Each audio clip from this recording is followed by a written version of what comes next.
দর্শক, এই মুহূর্তে আপনারা দেখতে পাচ্ছেন কংগ্রেসের প্রার্থী মোস্তাক কলিমুল্লাহ পানিগোবরা হুজুরের রওজা শরীফ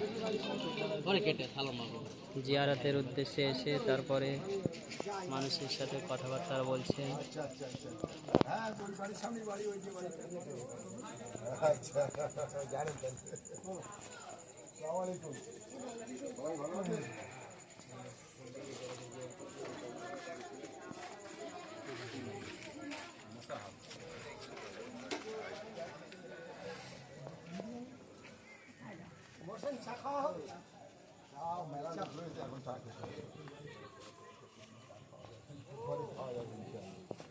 ঠিক আছে, আসছি, দোয়া করবেন। ঠিক আছে, ভাবছি আমি দাঁড়িয়েছি এখান থেকে,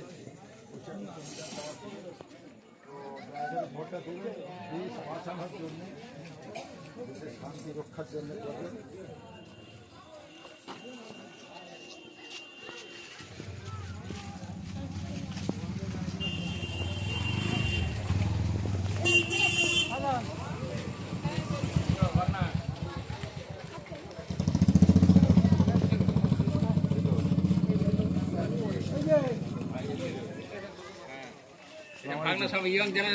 আচ্ছা আচ্ছা, এই তোমাদের তো দরকার ভাই। বড়বা এদিকে আসেন, এদিকে আসেন। আমাদের